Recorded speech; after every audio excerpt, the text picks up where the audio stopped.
Manajemen bisnis memiliki peran krusial dalam menjalankan perkebunan secara efektif.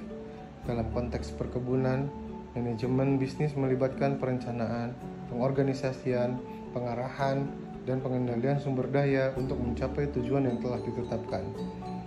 Dengan menetapkan praktik manajemen yang baik, perkebunan dapat meningkatkan produktivitas, efisiensi, dan keuntungan.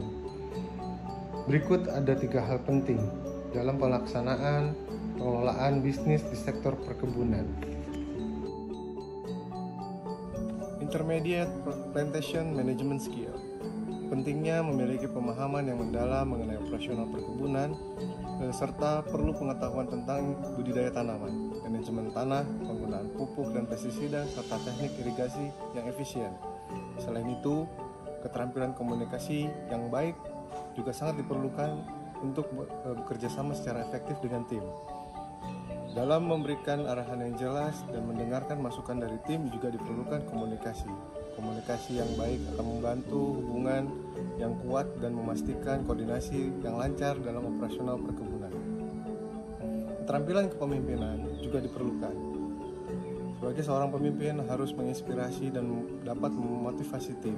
Perlu juga membangun semangat kerja yang tinggi dan mengarahkan anggota tim menuju pencapaian tujuan perkebunan.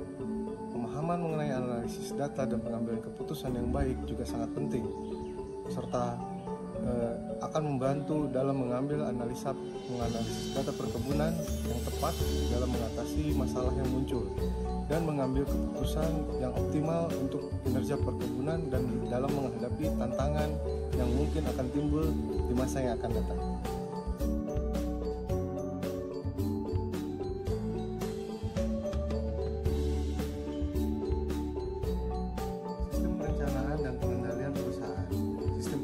Melibatkan penetapan tujuan jangka panjang dan jangka pendek perusahaan, merumuskan strategi dan rencana tindakan untuk mencapai tujuan tersebut. Selain itu, perlu juga pengalokasian sumber daya dengan yang bijaksana, seperti tenaga kerja, peralatan, dan anggaran. Sistem pengendalian melibatkan pemantauan kinerja perusahaan membandingkan dengan tujuan yang telah ditetapkan. Perlu pengumpulan data, menganalisanya, dan mengidentifikasi apakah ada penyimpangan dari rencana. Jika ada penyimpangan, langkah perbaikan yang harus diambil untuk mengatasi masalah tersebut.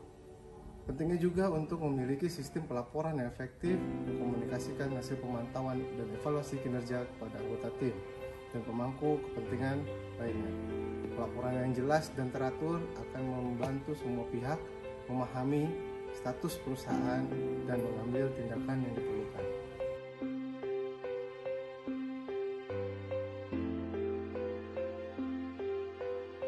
Intermediate Problem Solving and Decision Making.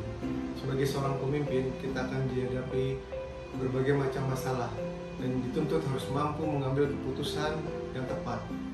Langkah-langkah apa saja yang dibutuhkan untuk dapat mengatasinya? Yang pertama adalah identifikasi masalah dengan jelas. Diperlukan pengumpulan informasi dan analisis akar permasalahan yang muncul. Pastikan memahami sumber masalah dengan baik sebelum melangkah ke langkah berikutnya. Selanjutnya, brainstorming solusi. Libatkan tim kerja dalam mencari solusi yang mungkin dan yang akan terjadi. Buka ruang untuk ide-ide dan berbagai macam ide kreatif. Evaluasi setiap solusi secara kritis dan pilih pilihan yang terbaik sesuai dengan situasi yang ada. Setelah itu, ambil keputusan berdasarkan informasi yang ada. Pertimbangkan manfaat dan risiko dari setiap solusi yang dipilih. Jika diperlukan, dapatkan masukan dari anggota tim atau ahli terkait sebelum membuat keputusan akhir. Yang terakhir, lakukan tindakan dan evaluasi hasilnya. Implementasikan solusi yang dipilih dengan hati-hati dan pantau hasilnya. Jika perlu, lakukan penyesuaian atau perbaikan untuk mencapai hasil yang diinginkan. Ingatlah bahwa kemampuan dalam memecahkan suatu masalah dan mengambil keputusan yang tepat adalah keterampilan yang penting bagi seorang pemimpin perkebunan.